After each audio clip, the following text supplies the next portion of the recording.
Hurumende yotaura nevakuru veZANU-PF pamwe nevakarwa hondo kuti vatsigire kushandiswa kwemari itsva yeZimbabwe Gold ZiG apo isiri kunyatsa kutambirwa zvakanaka. Avasamina mumashoko abuda muzara nhasi nekuda kuresistwa kuri kuitwa ZiG mucommunity kana munyika yeZimbabwe. Ndomara kuti bva subscribe like utina on the bell icon.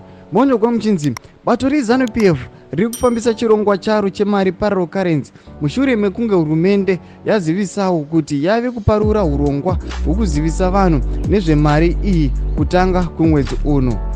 Bato riri kutonga ratumira vakuru varo vanosanganisira nhengo dzepolitburo neCentral Committee vari kutungamira urongwa hwekuratidzira mumatunhu avo kuti vanhu vabvume mari itsva iyi.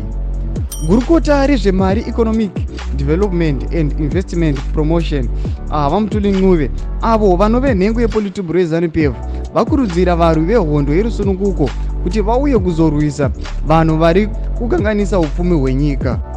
Vakataura mashoko aya pavakataura nevaimbova nhengo dzehondo yerusununguko kuEntumbane Bulawayo nesvondo rino. Saka ndo mashoko atiri kuona panamba kuti aiwa ZANU-PF iri kumobiliza, iri kueducata kana kuconvinsa vanhu kuti vanhu accept the new current ZiG nokuti aiwa vanhu havana trust mairi ZANU-PF zviri kutoishamisa. Saka tobva tonoona mutoli Ncube ndobva ati aiwa vanhu vakarwa hondo kana vatingati mavovhets aiwa ndo vari kunzi ngaarove vanhu kana kuti vese vari kuita kuti ZiG risaita mukurumbira kana kuti ZiG risafamba zvakanaka munyika yeZimbabwe. Obva nzi aiwa ngavadzidzise vanhu lesson. Saka ndo mashoko ari kubuda achigwa muzara nazvinzi aiwa vakomana vakuda kuti ZiG aiwa richifuseredzwa vanhu kuti varibvume. Tipotudzai mafungiro enyu noti kudii pamusoro pemashoko apa. Pine mucomment section medu mudze mafungiro enyu. Musangano subscribe kulike chinotina